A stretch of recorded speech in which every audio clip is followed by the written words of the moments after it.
So today I'm going to talk about the Washington Consensus. And the Washington Consensus is essentially a set of policies advocated by the main international economic institutions based in Washington, D.C. So these would be the IMF, the International Monetary Fund, and the World Bank in particular. So the Washington Consensus refers to the policies that these institutions advocated and supported, particularly in the 1980s and 1990s. And these policies are based on the orthodox view of development. So they see development in mainly economic terms, purely economic terms. Development is effectively equated with high levels of GDP, with modernization, as defined basically by a society based on the mass production of consumer goods. And so this is the model of development that the Washington Consensus subscribes to. And the policies they advocate then are, as the orthodox view suggests, to be achieved by neoliberal economic policies. So that is, don't forget, neoliberalism is basically the belief in a fully free market economy in which the state plays a minimal role in economics. So there's minimal state intervention in the economy. So this is to be achieved by things such as public spending cuts, reductions of public spending, tax cuts to make sure there's a low level of tax, financial liberalization, basically deregulation, so reducing regulations on the economy, making it easier for capital, for example, to move across borders to be invested in different countries, make it easier for trade to carry on. So free trade is another policy that forms part of the Washington Consensus. Openness to foreign investment, also referred to as FDI, foreign direct investment, and the advocacy of privatization. So instead of having state-owned industries and farms and so on, you have privately owned farms and land and industry and so on and so forth.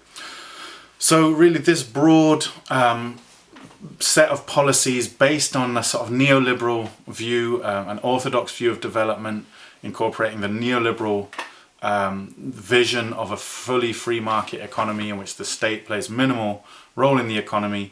That's basically, those policies are collectively referred to as the Washington Consensus because they were agreed upon and supported and pushed by those international economic institutions based in Washington, the IMF and the World Bank in particular.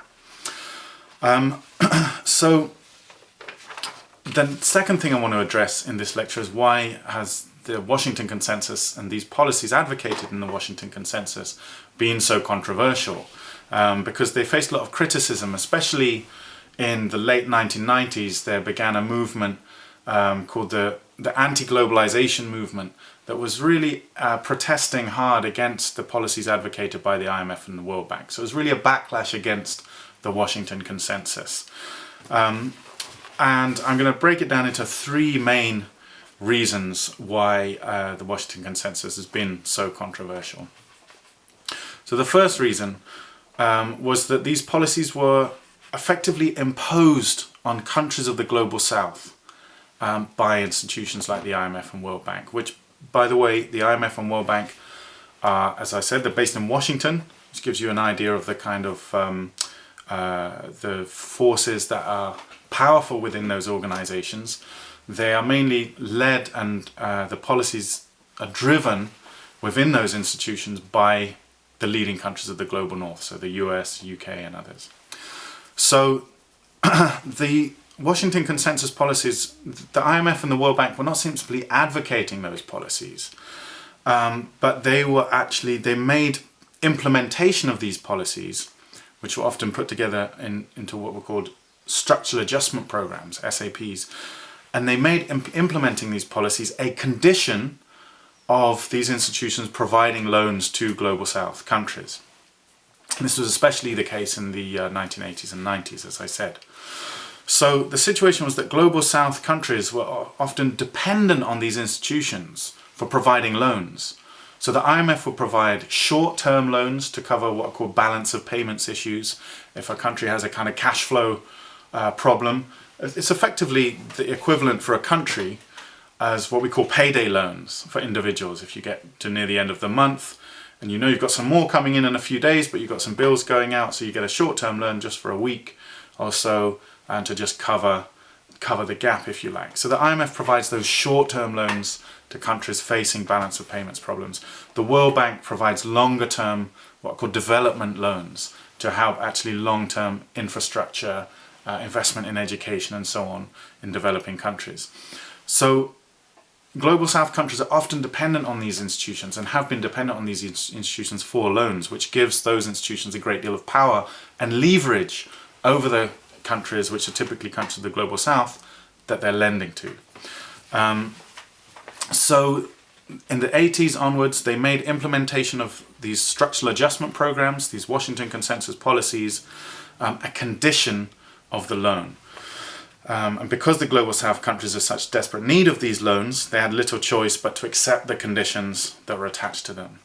So that's the first reason for controversy around the Washington Consensus, is that these policies were effectively imposed on the Global South by the financial institutions controlled by the Global North. The second criticism, made by, amongst others, former World Bank economist Joseph Stiglitz, are that actually these kind of policies actually increase poverty. They're supposed to reduce poverty, but the argument is actually they increase poverty. And they do this for three main reasons. So, firstly, public spending cuts.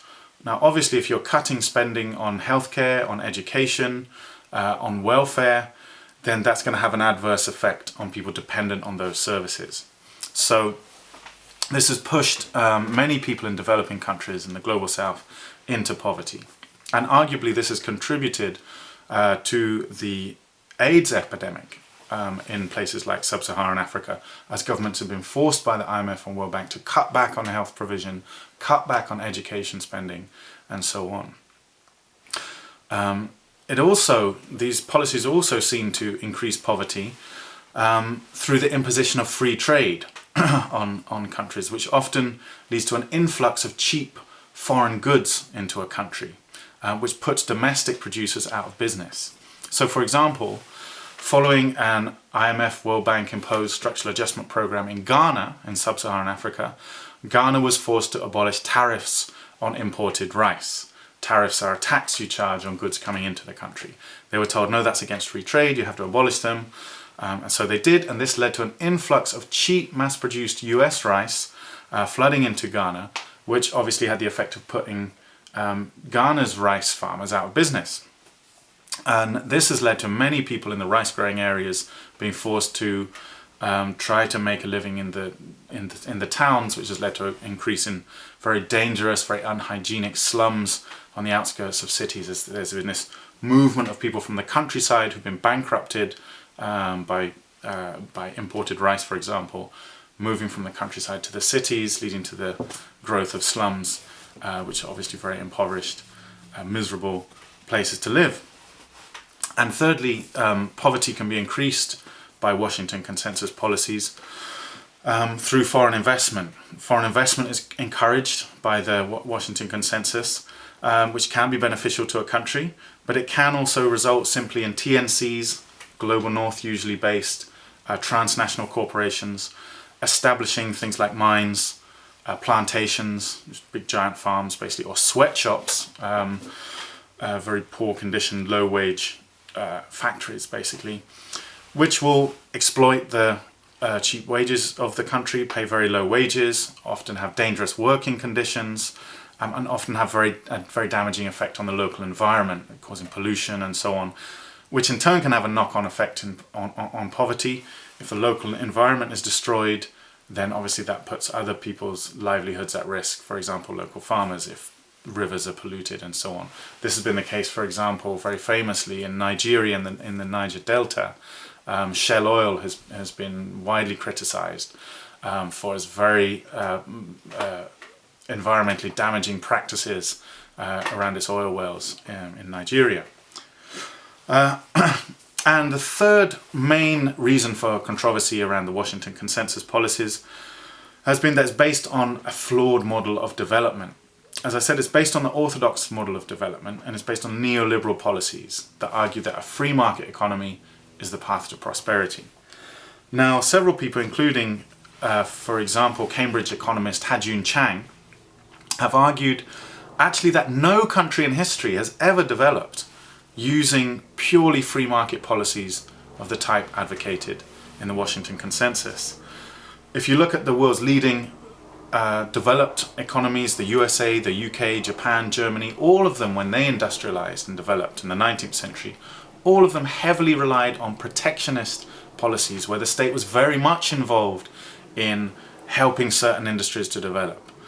So they didn't develop through kind of opening themselves up to all kinds of foreign competition and so on. They didn't develop using a free market model of development. They developed using a very protectionist model of development where the state was guiding industrial investment decisions, it was subsidizing certain companies, it was protecting what are called infant industries from foreign competition and so on.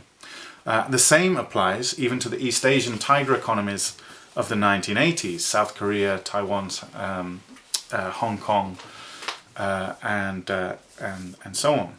And also applies to China in the 2000s, which all followed, again, heavily state-directed strategies of economic development, involving protection of their infant industries, that's their kind of industries in the early stages of growth, and protecting those industries until such time as they were ready to compete on a global market. They didn't simply, as the IMF and World Bank advocated, throw open their economy to total foreign competition all at once. They didn't do that.